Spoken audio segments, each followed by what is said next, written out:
안녕하십니까. 세계뉴스를 전하는 남자 국남입니다.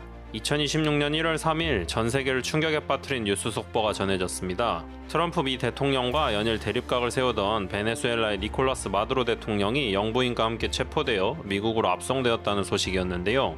확고한 결의라 명명된 미국의 이번 군사작전은 그야말로 정강석화처럼 이루어졌습니다. 미군의 헬기와 수송기들이 베네수엘라의 수도 카라카스의 밤하늘을 가르고 대통령궁인 미라플로레스 궁에 도달할 때까지 그 어떤 저항도 받지 않았기 때문인데요. 결국 침공 3시간여 만에 일국의 대통령이 취침 중에 체포당하는 상황이 벌어졌습니다. 미국은 작심이라도 한 듯 이번 작전에서 자국의 첨단 무기와 인력들을 총동원했습니다. 공중으로는 F-22와 F-35 라이트닝2는 물론 EA-18G 그라울러와 같은 전자전기가 투입됐는데요. 미 육군 특수작전 항공사령부 소속의 제160 특수작전 항공연대가 침투 헬기의 운영을 맡았으며 미국 육군의 최정예 특수부대인 델타포스가 투입되어 이번 작전을 이끌었습니다.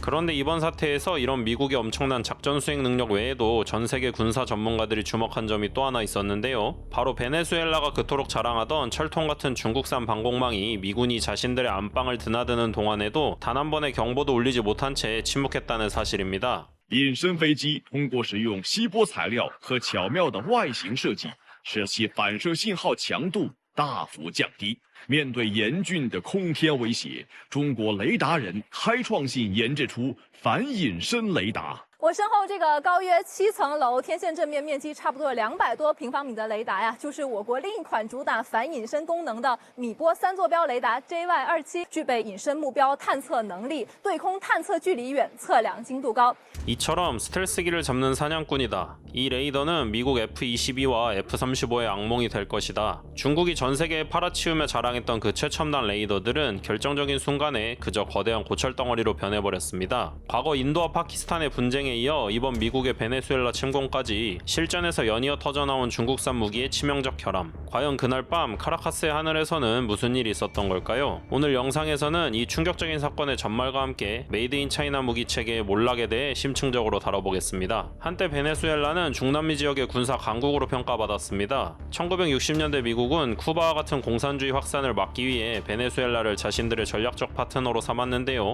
때문에 1980년대에는 베네수엘라가 미국으로부터 24대의 F-16 전투기를 도입하기도 했고 이탈리아 등 서방 국가들로부터도 최신 군사 장비를 공급받아 강력한 해군력을 자랑했습니다. 하지만 90년대 말 반미를 주장하던 우고 차베스가 대통령이 되면서 상황은 급변했는데요. 차베스는 군사 현대화를 추진함과 동시에 미국을 비롯한 서방과의 관계를 단절하고 러시아와 중국산 무기들을 대량으로 수입했습니다. 특히 2010년 이후 중국산 무기의 수입이 크게 늘었고 특히 미국의 침공을 가장 우려했기에 방공망 구축에도 사활을 걸었는데요. 러시아제 S-300VM 지대공 미사일이 수도 카라카스를 포함한 주요 거점 주변에 다층 방어망을 형성하고 있었습니다. 그리고 그 방공망의 핵심인 눈 역할을 했던 것이 바로 중국제 최첨단 레이더들이었는데요.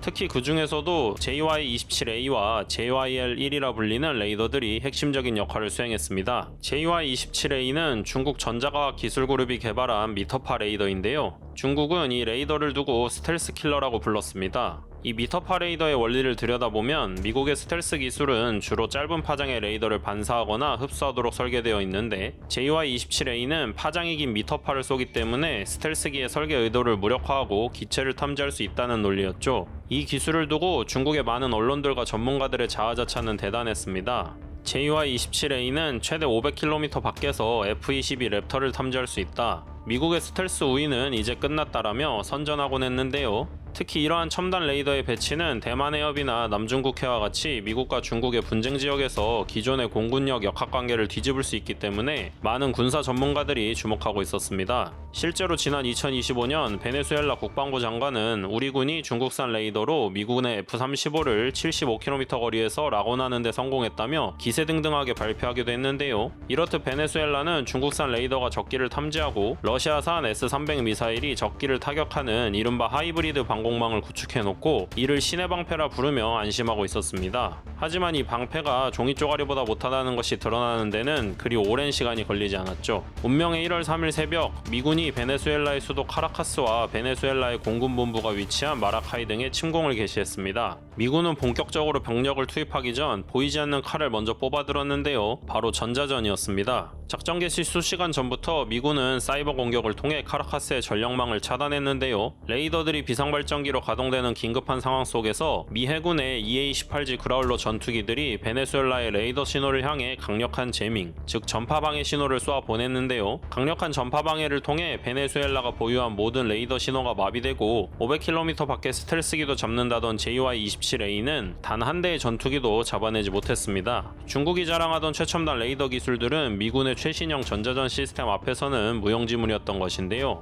당시 베네수엘라의 방공망은 괴멸적 마비 상태였습니다. 전파방해에 눈이 멀어버린 레이더는 러시아산 S-300 미사일 포대에게 적이 어디 있는지 좌표를 보내줄 수 없었죠. 레이더가 먹통이 되자 미 전투기들은 그야말로 베네수엘라의 영공을 유린했습니다. 중국이 스텔스 사냥꾼이라 부르던 시스템이 도리어 미군에게 사냥당한 셈이죠. 为什么美军可以轻易的突破？委员怎么看？那个中国卖的 JY-27反隐身雷达是米波雷达，它只看得到，无法手电，无法射击。 所以即使他看得到逆中战机，因为米坡太长了，根本没有办法用飞弹瞄准。 이렇듯 이번 전투에 대해 군사 전문가들은 미터파 방식의 레이더로 스텔스기를 탐지할 수 있다는 이론은 그럴듯하지만 단순히 스텔스기를 탐지하는 것과 실제로 요격하는 것은 다르다고 지적하고 있는데요. 이게 무슨 말이냐 하면 설령 중국산 미터파 레이더가 저쪽에 뭔가가 있다는 걸 알았다고 해도 본질적으로 미터파 레이더는 해상도가 너무 낮아 미사일을 유도할 만큼 정밀하게 적 전투기의 좌표를 찍어주지 못한다는 겁니다. 여기에 미군의 전자전 공격이 들어오자 그 희미한 신호마저 완전히 지워져 버린 것인데요. 결국 미국의 이번 베네수엘라 침공을 통해 중국산 무기의 화려한 마케팅 슬로건은 오히려 새빨간 거짓말이었음이 드러나고 말았습니다. 그런데 중국산 레이더의 이러한 참패는 이번이 처음이 아니었는데요. 불과 1년 전인 2025년 5월 인도와 파키스탄의 국경에서도 이번과 비슷한 일이 벌어졌습니다. 원래도 앙숙지간인 인도와 파키스탄은 작년에 직접적인 군사적 충돌을 겪었는데요. 인도의 신두르 작전 당시 파키스탄은 인도의 공습에 대비해 춘향 공군기지에 중국제 YLC-82 레이더를 배치해두고 있었습니다. 이 레이더 역시 중국이 세계 최초의 UHF 대역을 사용하는 대스텔스 레이더라며 엄청나게 홍보했던 레이더인데요. UHF 대역이란 아주 파장이 긴 전파를 말합니다.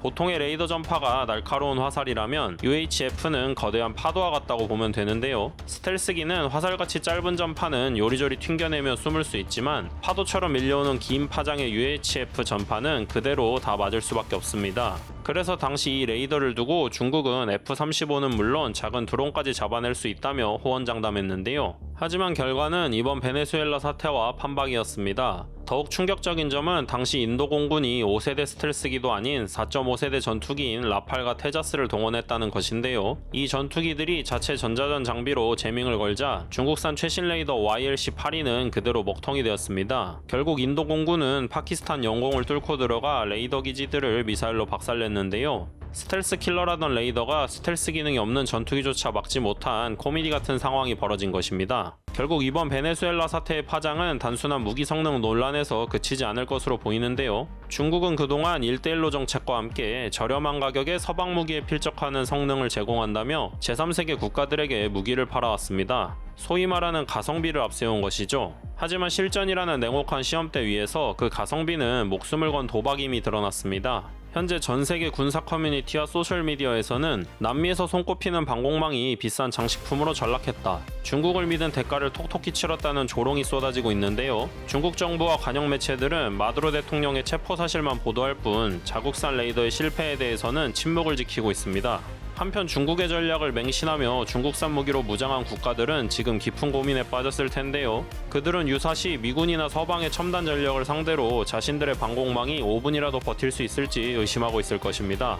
중국의 레이더 기술은 스펙상으로는 화려했고 중국이 내민 카탈로그에 적힌 숫자들은 미군 장비를 압도하는 것처럼 보였을 텐데요. 하지만 현대전은 단순한 장비의 스펙 싸움이 아닙니다.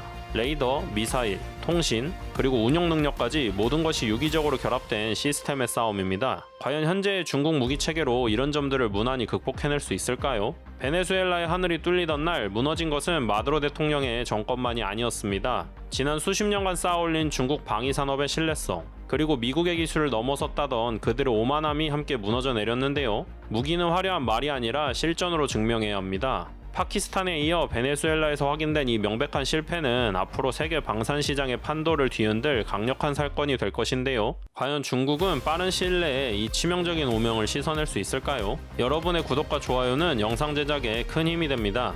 앞으로도 다양한 소식을 전달해드리는데 최선을 다하겠습니다. 시청해주셔서 감사합니다.